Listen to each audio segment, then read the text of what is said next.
Today, we're going to talk about some really big shifts happening in the IB Middle Years program. But look, this isn't just about some new rules or documents.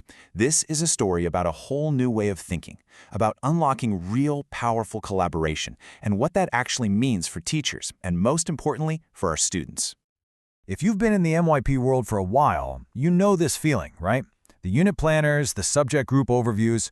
It always felt like you had these incredible creative teaching ideas, and your main job was just to kind of cram them all into a very specific, and let's be honest, sometimes pretty rigid box.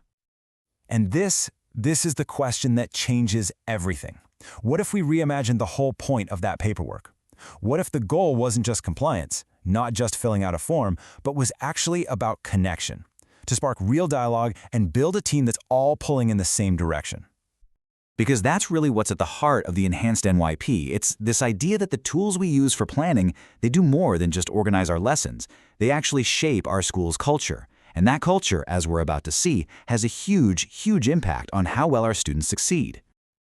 So, where do we even begin to build that kind of powerful culture?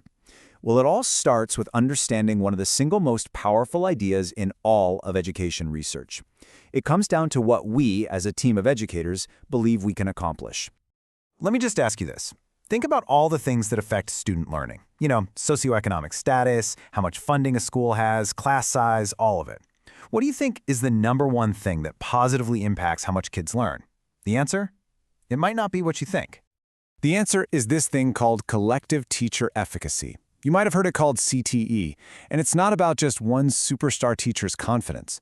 No, this is the shared belief, deep in the bones of a teaching staff, that together, as a unified team, they have the power to make a profound difference for every single student who walks through their doors.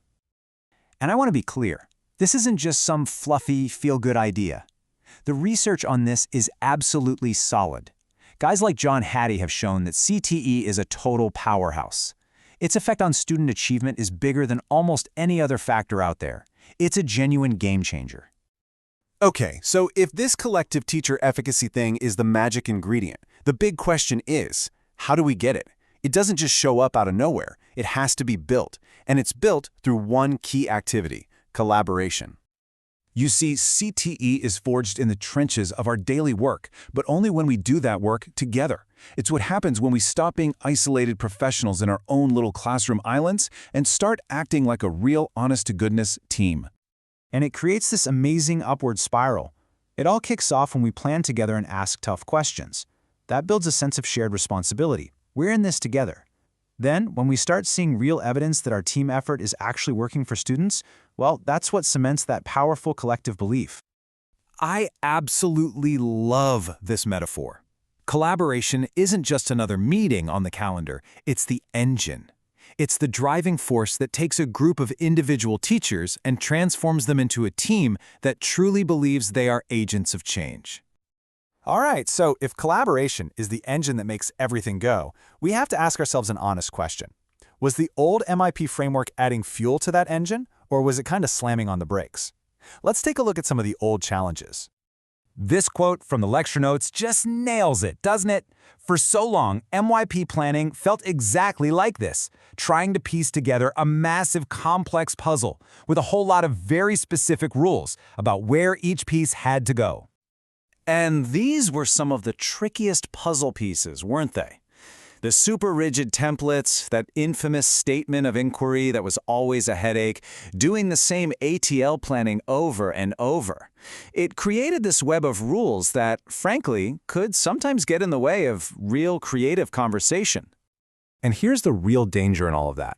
All that complexity, all those rules, they often shifted the focus. The goal accidentally became about compliance. It became about just finishing the document, ticking all the boxes, instead of having the deep, collaborative conversations we needed to design the absolute best learning for our kids. Which brings us to the good news, the enhanced MYP. It brings in some very specific, very intentional changes designed to tear down those barriers and put the focus right back where it belongs, on collaboration. Let's see how it does it. At its core, the entire philosophy is about moving from rigidity to flexibility. The new framework is all about empowering educators. It's about trusting teachers as the curriculum design experts they are and giving them tools that actually help them work together instead of getting in their way. So, let's get concrete. Take the unit planner. That old one-size-fits-all template, it's gone. Now schools can, and are encouraged to, design their own. Planners that are living documents that actually work for your teachers in your school. And what about that statement of inquiry that we all struggled with?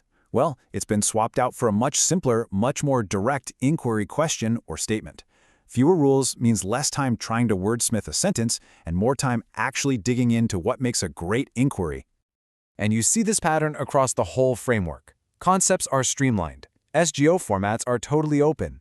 ATL planning is way less redundant. The theme is clear: reduce the busy work and empower schools to make the choices that are right for them.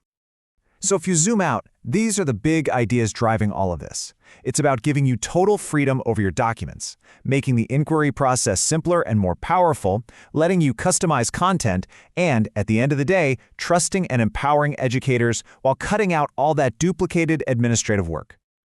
And that brings us to what I think is the single most important idea in all of this.